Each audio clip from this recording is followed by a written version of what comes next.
Alerte coronavirus. Attention, attention, le coronavirus se transmet très facilement et fait des ravages. Pour l'éviter, le port du masque de protection est obligatoire en tout lieu. Dans l'administration publique ou privée, dans les réunions, les rencontres, dans les marchés, les magasins, les boutiques et lors des déplacements, le port du masque est obligatoire. Même dans les lieux privés, dès lors que l'on n'est pas seul, le masque doit être le fidèle compagnon. Mais attention, le port de masque de protection ne dispense nullement d'appliquer les autres mesures de prévention, notamment le lavage des mains à l'eau et au savon et l'observance de la distance de sécurité sanitaire d'au moins 1 mètre entre personnes. Enfin, s'abstenir de porter des gants en vue du lavage régulier des mains à l'eau et au savon ou de l'application de gel hydroalcoolique. Pour tout savoir sur l'épidémie du coronavirus au Bénin, rendez-vous sur le site web www.gouv.bj/coronavirus. Ceci est un message du gouvernement de la République du Bénin. Le toilettage du fichier électoral a officiellement démarré. Le COS Lépi était à Boycon pour lancer les travaux avec en point d'orgue une exigence: comment bien dérouler le processus. L'orientation budgétaire au cœur d'un atelier de formation à Grand Popo, les parlementaires explorent les méthodes nouvelles pour conduire efficacement les débats en la matière.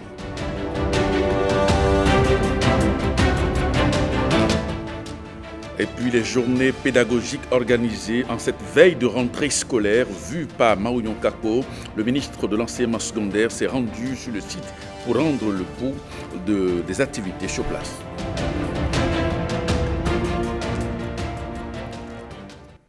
Bonsoir et merci de votre attention. Eh bien, les opérations liées à l'actualisation du fichier électoral ont été lancées hier à Boycon par le président du COS Lépi, Conseil d'orientation et de supervision de la liste électorale permanente informatisée. Plusieurs personnalités politiques et de la société civile, des partenaires techniques et financiers sont réunis pour réfléchir à comment mieux conduire l'opération. Cyprien Lokosso, Kalnel Kako.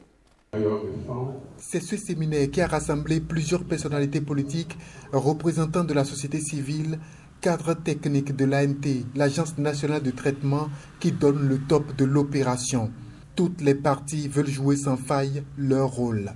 En acceptant votre invitation pour participer à cet atelier de lancement de l'actualisation du fichier électoral national, je voudrais espérer que nos apports et notre expérience depuis 2013 contribuent à l'atteinte de vos objectifs. Je voudrais, une fois encore, réaffirmer toute ma disponibilité et celle du Conseil économique et social à toute forme d'intervention afin de vous faciliter l'accomplissement de votre mission qui est d'une portée nationale. Nous allons échanger et partager grâce à vos expertises et intelligences averties sur des thèmes spécifiques et adaptés, évocateurs des réalités de ce qu'a été la Lépi pendant 10 ans. La prise en compte des Béninois de l'extérieur dans le contexte Covid-19 et enfin projeter les perspectives de la Lépi dans le cadre du code électoral en vigueur. Le fichier électoral national est très attendu pour la prochaine élection présidentielle. Cette rencontre est le creuset qui réunit les différents acteurs pour mieux penser cet exercice délicat, selon les propos du président du COS Lépi. Ce fichier électoral revêt un caractère sensible, dynamique et dont la fiabilité dépend du respect scrupuleux des tests en vigueur, de notre engagement citoyen et surtout des fruits de nos échanges durant ces 2 jours que durera le présent atelier.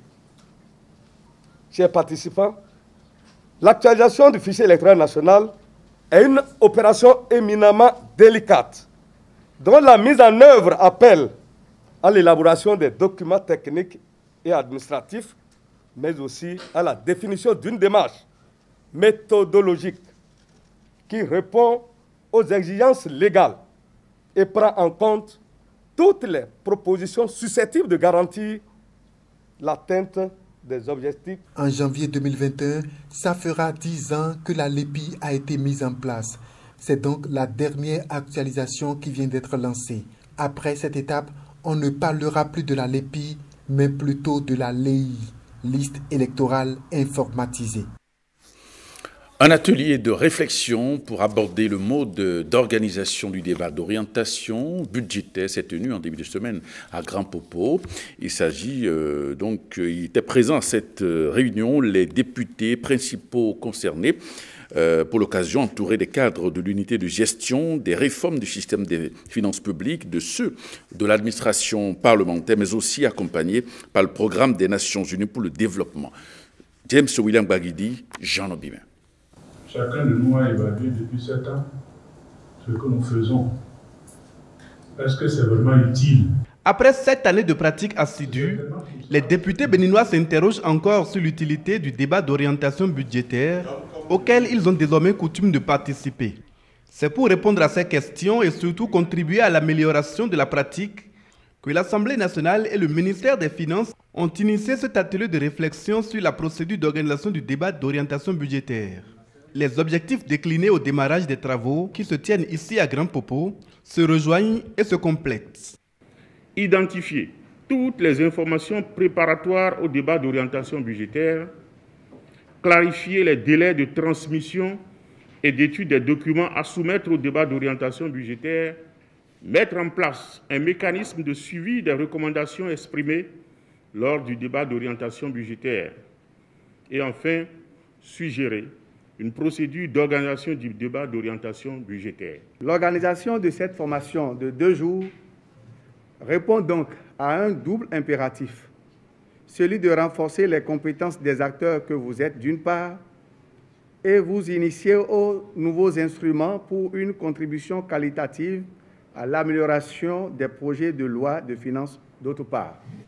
L'initiative a reçu le soutien du Programme des Nations Unies pour le développement, dont le représentant explique l'implication. Le Bénin a pris les dispositions nécessaires pour respecter cet engagement tel que préconisé par l'UEMOA et fut même le premier pays de l'Union à organiser en juin 2014 le débat d'orientation budgétaire. Et depuis cette date, ce débat d'orientation budgétaire a régulièrement été organisé chaque année.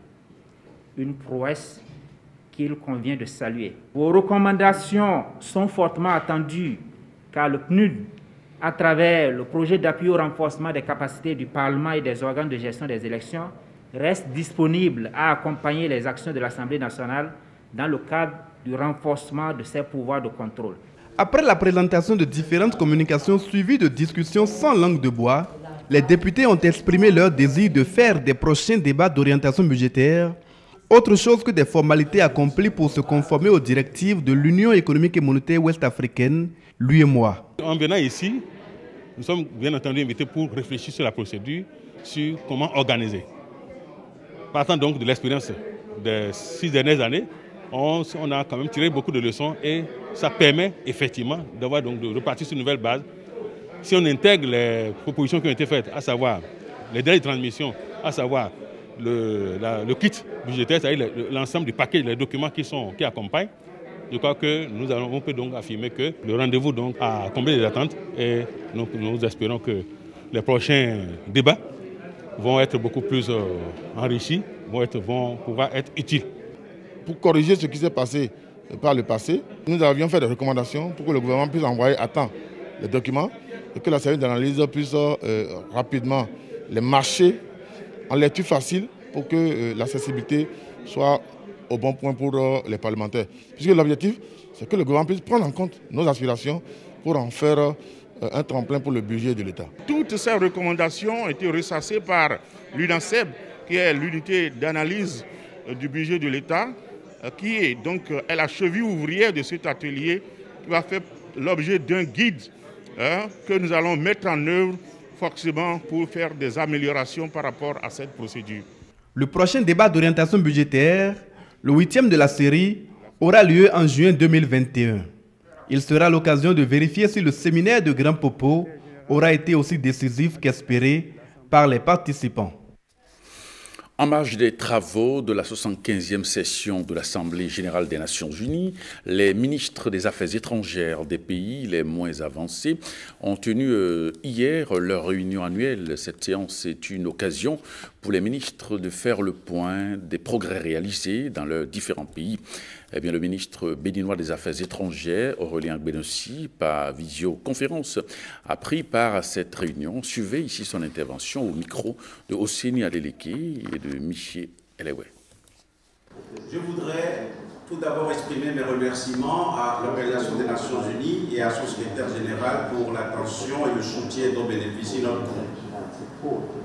Cette réunion qui se tient par visioconférence en marge de l'Assemblée générale des Nations Unies est toute particulière. Depuis 2016, notre pays, le Bénin, met en œuvre méthodiquement les réformes majeures inscrites au programme d'action du gouvernement qui est arrivé aux ODD. Et les efforts déployés ont permis de passer de taux de croissance de 4% en 2016 à 7,6% en 2019 et depuis le début de l'année 2020, de sortir de la liste des 25 pays les plus pauvres de la planète pour intégrer celui des pays à revenus intermédiaires. Le revenu par habitant est passé de $870 à $1 250. Cette croissance économique a été mise au service du développement social, conjointement avec l'initiative spéciale dénommée « Ne laisser personne de côté », dans le cadre du renforcement du capital humain. Le gouvernement de mon pays, le Bénin, est résolu dans la concrétisation et de l'amélioration des conditions de vie des populations à travers la réalisation d'actions phares qui se traduisent par l'asphaltage, l'assainissement, l'éclairage des rues de plusieurs villes du pays, l'accès à l'eau potable et à l'énergie, ainsi que des réformes visant à mettre la transformation digitale au cœur du développement. Il convient de souligner que la crise sanitaire mondiale actuelle a eu un impact socio-économique, notamment sur les populations les plus vulnérables. Aussi, le gouvernement du Bénin a-t-il adopté un certain nombre de mesures sociales à travers la mise en place d'un vaste programme de soutien évalué à 200 milliards de nos francs en faveur des entreprises formelles, des artisans et des petits métiers de service de l'informel et des personnes vulnérables que sont les pauvres et les extrêmes pauvres. À cela s'ajoutent des mesures complémentaires de soutien aux entreprises d'exploitation agricole et aux micro, petites et moyennes entreprises d'un montant de 110 milliards de francs CFA. Ces mesures sociales et de soutien aux entreprises ont atténué un tant soit peu l'impact de la crise sanitaire. Distingués participants, chers collègues, mesdames, messieurs, dans le domaine de la gouvernance, le cadre juridique et institutionnel est renforcé et les efforts consentis ont permis au Bénin d'améliorer son rang au plan continental en matière de bonne gouvernance, selon le Conseil présidentiel d'investissement et la Fondation Mont Ibrahim. Le rapport Doing Business 2019 classe le Bénin au 153e rang sur les 189 économies évaluées, contre 173e sur 145 économies en 2011, soit une amélioration de 20 points. La lutte contre la corruption est désormais ancrée dans les pratiques de la bonne gouvernance au Bénin.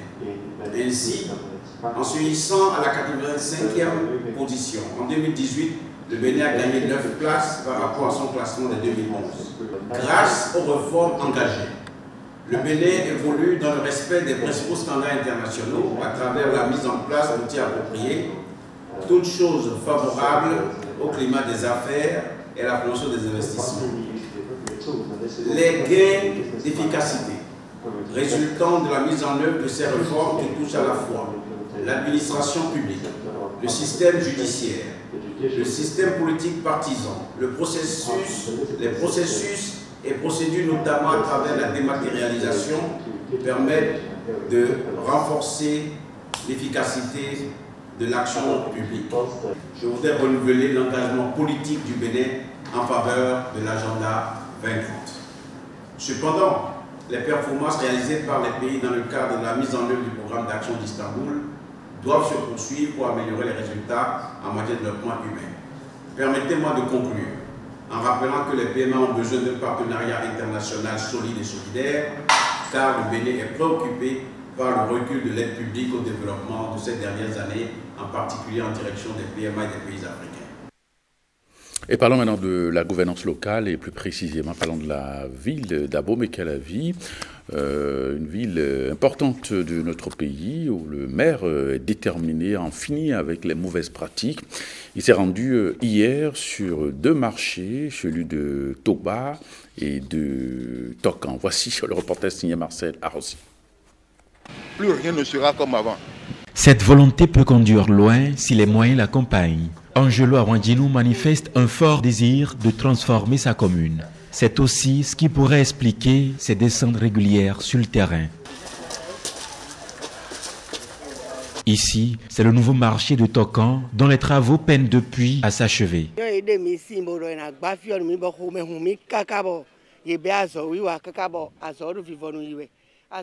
On nous avait déguerpis pour reconstruire le marché et nous étions très contentes. Les travaux ont démarré depuis sans plus jamais aller à leur fin. Des parties ont été abandonnées et nous attendions la livraison sans gain de cause. Nous nous sommes plaints seulement hier au nouveau maire. Et déjà ce matin, il est venu faire le constat. Nous avons compris qu'il est vraiment arrivé pour le développement.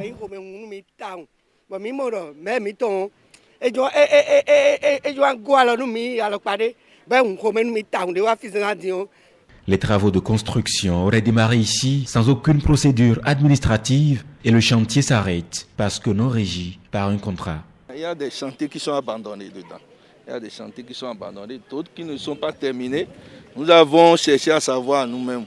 On a interviewé d'autres entreprises pour dire pourquoi vous ne finissez pas. D'autres ont dit qu'ils n'ont pas eu leur contrat en main. Et que c'est comme s'ils n'ont pas de contrat en main, c'est comme s'ils ont fait chaud là dans le vide. Et qu'ils ont commencé les travaux au temps des campagnes là. Et qu'après, ils n'ont pas eu de contrat. Donc, ils attendent les contrats pour finir les toilettes et puis les boutiques qui sont au bout là-bas. Mais pour ceux les hangars qui sont au milieu, on ne les connaît même pas. C'est ahurissant. Comment ne pas avoir de contrat et accepter conduire les travaux juste à ce niveau et maintenant l'abandonner. Demain matin, les entrepreneurs seront dans mon bureau et nous allons essayer de comprendre ce qui a conduit à un état de choses. L'autre chose, c'est que le marché est délaissé. Et les décisions sont prises pour que très vite le marché soit assaini et que la livraison officielle soit faite pour le bonheur de nos populations. De Tokan, la délégation se dirige à Toba. Ici, c'est la voie publique qui s'est transformée en marché.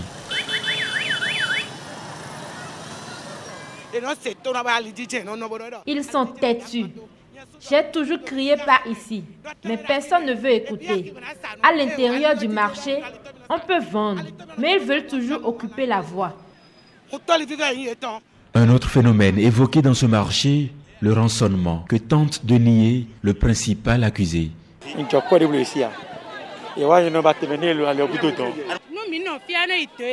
Quand nous restons ici, ils nous soutirent 200 francs.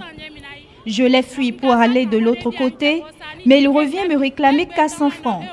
Je les suppliais et pourtant, ils ne nous laissent pas en paix. Aujourd'hui, l'autorité s'oppose à ces pratiques.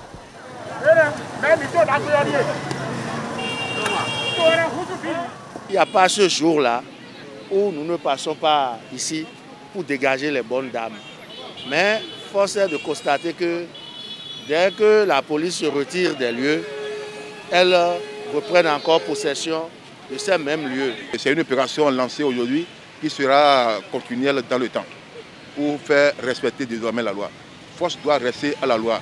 Plus rien ne sera comme avant.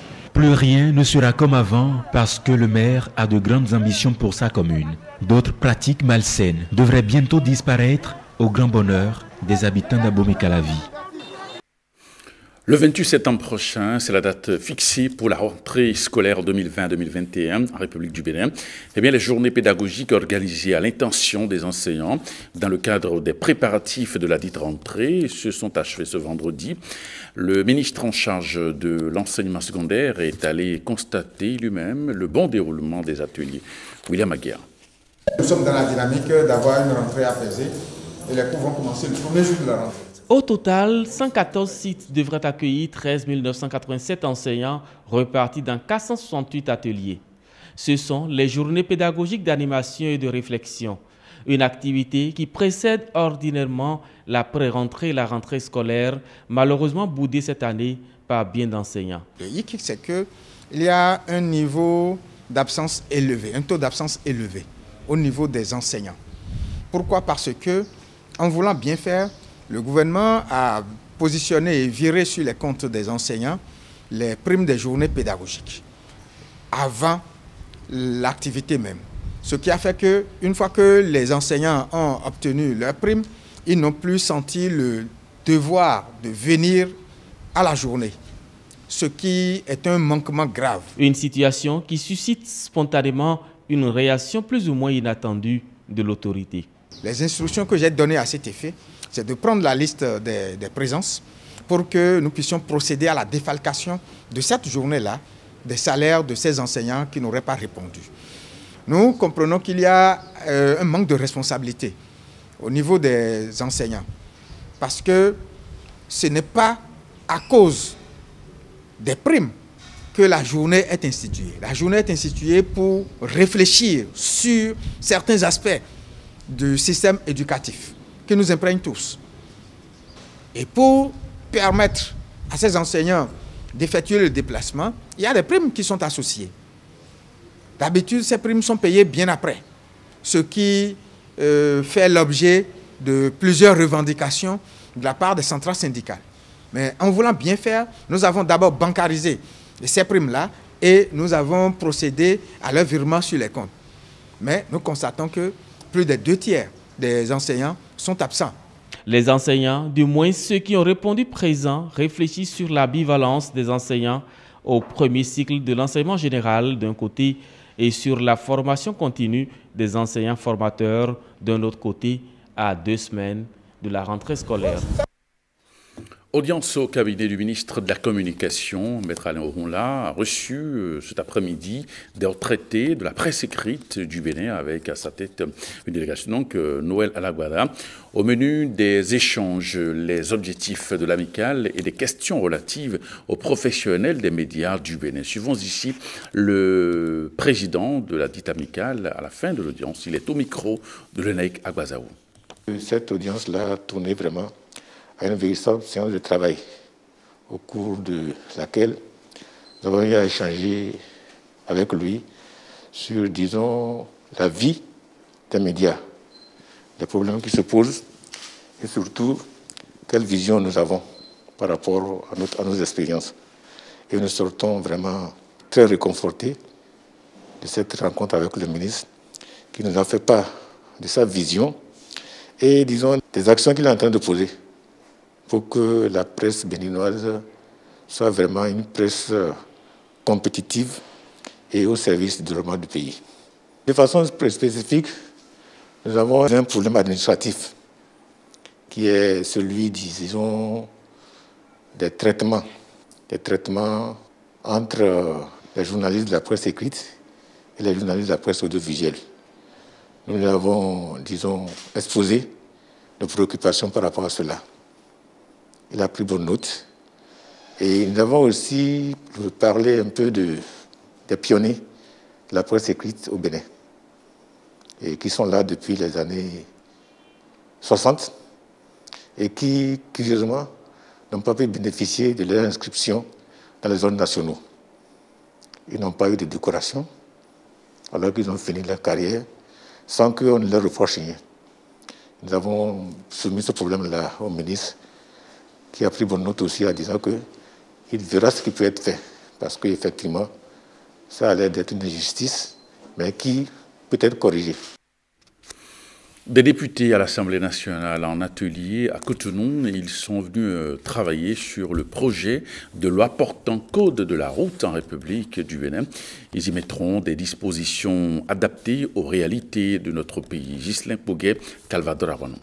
670 tués, 4800 blessés par accident de la circulation, par an au Bénin. Par jour donc, 2 personnes périssent sur les routes du Bénin et 14 sont blessés. Statistique éloquemment sinistre, hélas, dans un contexte législatif vétuste, aux dispositions désuètes. C'est un arrêté de 1956 qui fait office de code de la route au Bénin, d'où l'idée d'un projet de loi portant code de la route en République du Bénin. Ce texte est proposé aux honorables députés présents à cet atelier pour qu'ils le connaissent et l'enrichissent. L'objectif de cette rencontre est non seulement de porter à votre connaissance l'état de la sinistralité routière au Bénin, vous informer des grandes lignes du projet de code de la route, faire le point des documents de politique nationale de sécurité routière pour recueillir votre accompagnement. Améliorer le cadre législatif et le renforcer, puis mettre en branle le mécanisme pour son officialisation. Cet atelier est un point de ce processus. C'est donc en perspective de l'adoption de cette loi que nous avons voulu initier la présente rencontre qui permettra de vous entretenir d'une part sur quelques enjeux liés à la sécurité routière au Bénin et d'autre part sur quelques éléments du contenu du document d'avant-projet de loi. L'atelier est organisé par Handicap International avec l'appui financier de la coopération belge au profit des membres du réseau des parlementaires pour la sécurité routière. En tant qu'élus de la nation, nous savons par exemple que les conséquences que peuvent avoir les accidents de la route sur l'économie nationale, la santé des familles et l'équilibre des entreprises sont énormes.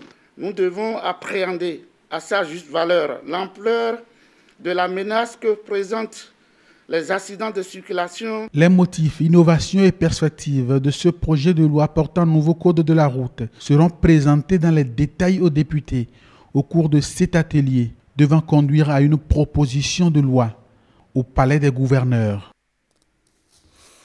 Hier, l'État béninois, représenté par le ministère en charge de la culture, a convenu d'un partenariat avec le centre culturel John Smith de Ouidah, un accord qui trouve du sens dans la convergence de vues entre les deux entités. Nicanor Kovi, Bénédicte Posso. 3 signatures pour le prix d'un. Le Centre culturel de rencontre international CCRI John Smith a pris ses quartiers à Ouidah. Et la signature de cette convention de partenariat le lie davantage à l'État béninois. Je voudrais dire un grand merci au ministre de la Culture qui a aujourd'hui permis que cette convention avec l'État soit signée. Cette convention qui permet désormais au CCRI de bénéficier de l'appui de l'État béninois pendant 5 ans, c'est renouvelable, pour l'animation du territoire de Ouidah. Nous avons mis sur pied vraiment la structuration juridique et financière, la solidité du projet avec les différents partenaires, en particulier évidemment ceux qui sont présents aujourd'hui. Donc c'est à la fois la continuité d'un travail, mais aussi une nouvelle étape et peut-être majeure, je dirais, qui couronne ce travail, qui est la signature avec l'État. Est assignée au CCRI John Smith la mission de réaliser la synthèse entre un site patrimonial d'exception et un projet intellectuel, artistique et culturel exigeant qui lui garantira sa légitimité et son rayonnement à l'international. Le pied pour les autorités locales et gouvernementales. Ce joyau dont bénéficie Ouidah ce jour est unique en Afrique. Et donc, vous constatez avec moi qu'une fois encore, Ouidah est révélé. Ouidah devient le centre, le cœur des arts et de la culture dans le monde. Mis ensemble avec le Musée international pour la mémoire et l'esclavage, le MIM, le fort portugais réhabilité, les importants chantiers de réhabilitation des différents sites marquants de la route de l'esclave, le complexe touristique de la Marina près de la porte du non-retour et son imposante réplique d'un navire négrier, le CCRI, grâce à la coopération décentralisée et au réseau des maires francophones, contribuera, à n'en point douter, au rayonnement culturel de Ouidah et à la dynamisation des activités touristiques dans la commune. L'avènement du CCRI John Smith à Ouidah en mai 2020 est l'aboutissement d'un projet démarré en 2011. La cité d'Ekbasse est ainsi placée au cœur de l'attention. La culture et les arts en espèrent désormais davantage. Et parlons donc de ce comeback du trio Teriba qui revient sur la scène avec un nouvel album. Il a été lancé ce week-end à Cotonou. C'est un seul l'impôt pour le reportage. Ateleni, le titre de la nouvelle œuvre des sœurs Teriba. Elles signent leur retour dans l'arène culturelle avec ce troisième album. Ici, elles déroulent devant le public les 12 titres du nouveau-né, chaleureusement accueillis déjà. Sur des accords d'instruments, des voix en harmonie dénoncent, évoquent des faits de société, puis magnifient Dieu, le fidèle soutien du groupe. Teleni qui veut dire en langue yoruba, mon fidèle compagnon, mon soutien. Nous avons tout simplement exprimé ce que nous avions de plus profond en nous, à travers des scènes qui se sont passées sous nos yeux et des choses que nous avons nous-mêmes vécues. 8 ans après leur second album, les Teriba ont su s'adapter aux exigences de la musique moderne, mais sans jamais renoncer à leur instrument de base, la calebasse. Nous avons choisi la calebasse comme symbole pour rendre hommage à toutes ces femmes qui ont osé un jour aller vers les tambours, qui ont osé un jour taper et en faisant des percussions. Il a suffi de retourner ce saladier sur un coussin pour en faire une grosse caisse. Elles résonnent dans chaque morceau comme une signature du duo, toujours à défendre leur identité culturelle dans diverses langues nationales ou étrangères. Ce qui m'a marqué dans cette aventure d'album, on l'a repris en fait 3 fois. Le premier, on a travaillé, on a pensé que c'était déjà bon. Mais après, écoute, on s'est dit non, on casse tout. Ça, c'est après avoir dépensé des millions. On a tenté encore dans un autre studio. Bon, plus ou moins, mais ce n'était pas du tout ce qu'on voulait. On est allé encore jusqu'en Europe. À cette difficulté, le 11e titre de l'album répond et sert en même temps de leçon aux mélomanes qui trouvent en toute œuvre une production artistique exceptionnelle. Je ne les connaissais pas il y a une dizaine d'années quand elles ont joué, mais j'ai compris qu'elles avaient déjà joué depuis longtemps. Et donc j'avais vraiment envie d'être là pour entendre la présentation de tout l'album, qui me paraît magnifique. Et maintenant j'ai le CD, je vais pouvoir l'écouter chez moi et bien comprendre ce dont elle parle, puisque chaque chanson a un message qui me semble très important et très intéressant. Leur absence dans la discographie béninoise était déjà flagrante et on les espérait. Donc ce n'est qu'avec plaisir qu'on les a retrouvés ce soir dans une forme qui traverse toutes les générations. En 3 formats de diffusion, à Ateleni, le nouvel album est disponible. Le groupe Les Teriba a innové en optant pour la distribution du chef-d'œuvre en version clé USB, CD classique et CD accompagné du résumé en langue française de chacun des 12 titres de l'album.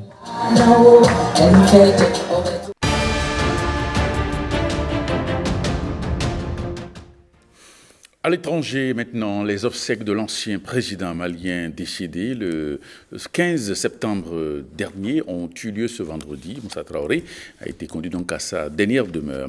Et au Yémen, les ânes remplacent les moyens de transport, tandis qu'aux États-Unis, les applications TikTok et WeChat sont interdites de téléchargement pour cause de menace à la sécurité nationale. Voyons le monde en bref dans cette compilation réalisée par Christelle Tongolo. Les obsèques de l'ancien dictateur malien Moussa Traoré ont débuté ce vendredi à Bamako en présence du chef de la junte au pouvoir au Mali, le colonel Assimi Goïta et d'autres ex-dirigeants nationaux. Une fanfare mortuaire a marqué l'arrivée du corps dans un cercueil drapé aux couleurs du Mali dans un camp militaire de Bamako survolé par 2 avions.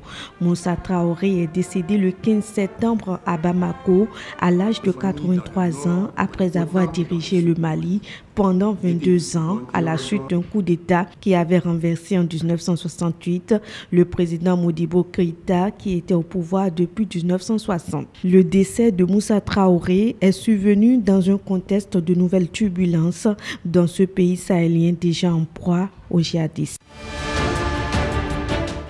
À Aden, dans le sud du Yémen, l'âne reprend du service.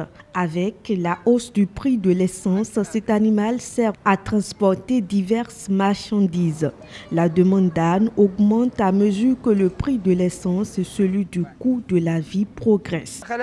La vente des ânes m'a aidé. J'ai 9 enfants à nourrir et les prix des produits alimentaires n'ont cessé d'augmenter. En plus, si je cherche un autre emploi, je n'en trouverai pas. Je fais ça depuis 2 ans et demi et grâce à Dieu, j'ai un revenu. Sans lui, on n'aurait pas d'eau. Le prix des ânes a augmenté en raison de la hausse des prix de l'essence. Il a atteint désormais jusqu'à 70, 80 et 100 000 rials et les pauvres ne peuvent pas en acheter. Le prix a augmenté en raison aussi d'une forte demande de cet animal qui est plus utile qu'un humain ou un véhicule. Les applications chinoises TikTok et WeChat sont interdites de téléchargement aux États-Unis à partir du dimanche 20 septembre. L'annonce est faite par le département du commerce américain, citant des menaces à la sécurité nationale. Le même communiqué précise que les interdictions pourraient être levées le 12 novembre prochain.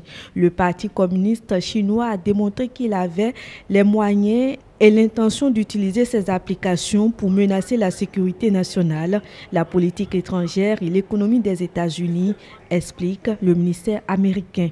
Les États-Unis mettent ainsi à exécution la menace brandie par le président Donald Trump contre ces 2 applications chinoises dans un contexte de grande tension entre les 2 géants économiques.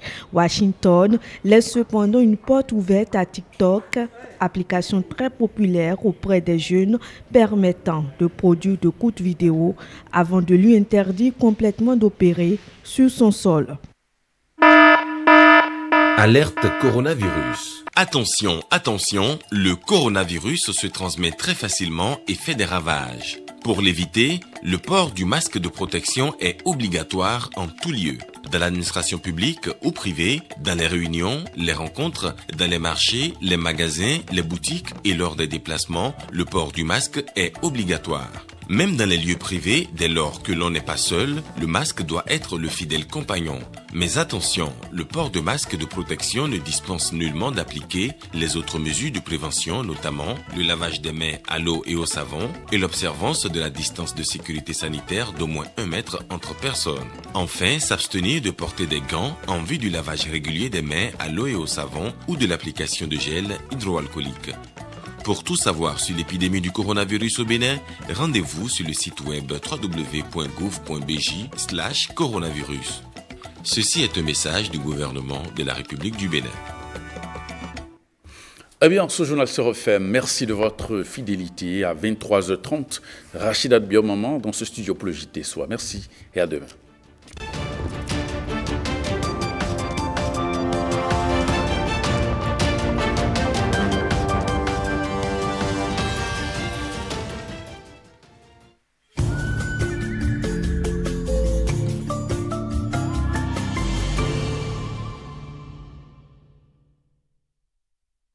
Baba, Nam.